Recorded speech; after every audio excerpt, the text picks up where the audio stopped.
Hello everyone and welcome back to another video on the channel, and today I'm going to be reviewing Portrait of a Lady on Fire, which was just released on Hulu. Check it out. I definitely recommend this movie, but before I get into it, I want to thank all you guys for subscribing, all my new subscribers. I just released a video for the platform review from Netflix, and as we all know, there's no new releases coming out in theaters, so I've been doing some streaming movies just so you guys can check them out, and it's actually pulling in some more views, so thanks guys for subscribing to the channel. And if you haven't seen that platform review, check out that review. It's a good review and it was a good movie. So let's get right into Portrait of a Lady on Fire, which is new to Hulu, which was a 2019 release in festivals and limited release, but it's now finally in its wide streaming release with Hulu. And man, I heard a lot of good things about this movie, and I wasn't quite sure how much I was going to like this movie.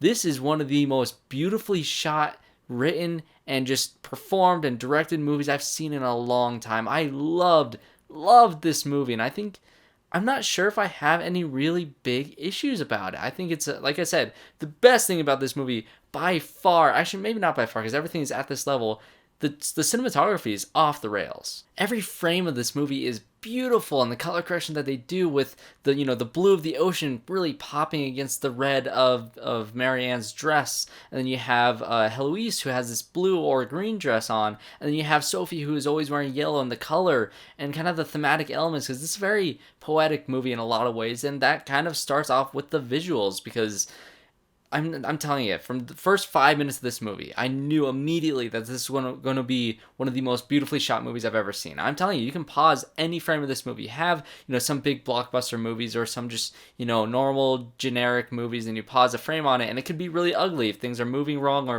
if, things are placed in a weird spot, and when they land on their marks, that's when it looks good. That's when the shots kind of, have a composed look. Every frame, no matter how the characters are moving, or no matter where the camera is moving and where the characters are blocked and how things are put together with the direction, it is gorgeous. Now, forgive me if I'm pronouncing her name wrong, but Céline Sciamma is the director of this movie, and she does a great job directing this movie. Like I said, with all the color and the cinematography and everything like that, but she also wrote the screenplay and the story. If you don't know what the story is about, I'll give you a basic premise of it right here. This woman named HÉLOïSE is getting married, and her mother wants her to have a portrait painted of her so they can have that for the wedding, and she doesn't want to sit there and be painted, essentially. And so they hire this woman, Marianne, to come in and to kind of be a friend, a companion, to go on walks with her, but she's really there to kind of study her face and paint her without her knowing that she's being painted. And obviously, I believe this film takes place in the 1700s. I could be wrong. It takes place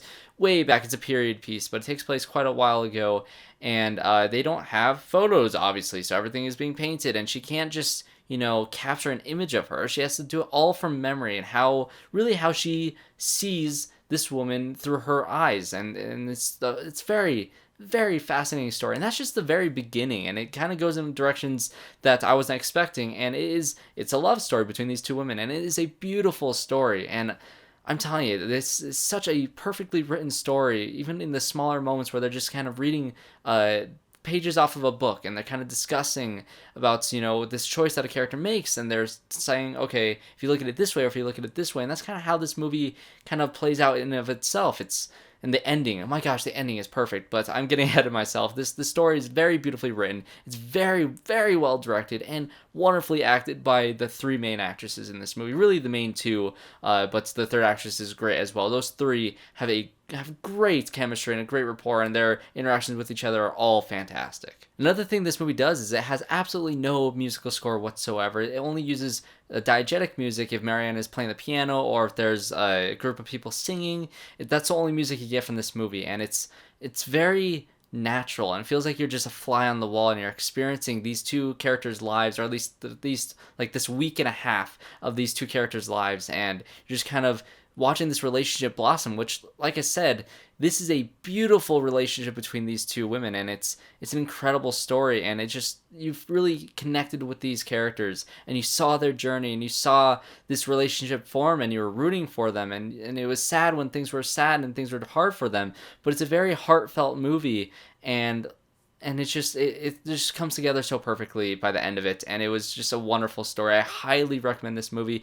I have not mentioned up until this point, but it is a French film, so there are subtitles, but if you've gotten this far in the review and it sounds interesting to you, you can easily get over the subtitles. Like, come on, it's just a little bit of reading. Just Go into this movie, know that it has wonderful visuals. I think the only issue I can give it is it's slowly paced, but it is so well paced in terms of the pace that they're going for, and it just fits so perfectly that, yeah, if it was faster paced, you would have lost these smaller moments, these looks, these glances that they have.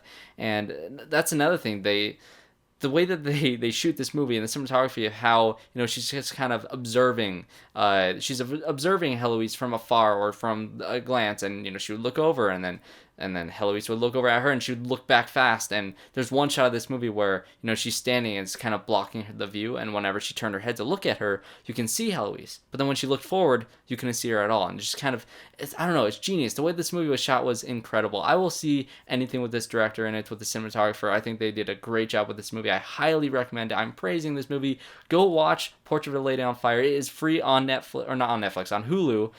If you guys want to check it out, and free, air quotes, because you have to pay for Hulu. But get the free month if you don't have Hulu. I don't know. Check out this movie. I highly recommend it. I'm also going to do a second review right now after recording this video for Uncorked, which is new on Netflix. A bunch of streaming movies come out, and Ozark just came out on Netflix too, so if you want me to review that, I love Ozark, and I kind of want to do that as well. So that'll be it for this review. Thanks guys so much for watching, and I hope to see you all in my next one.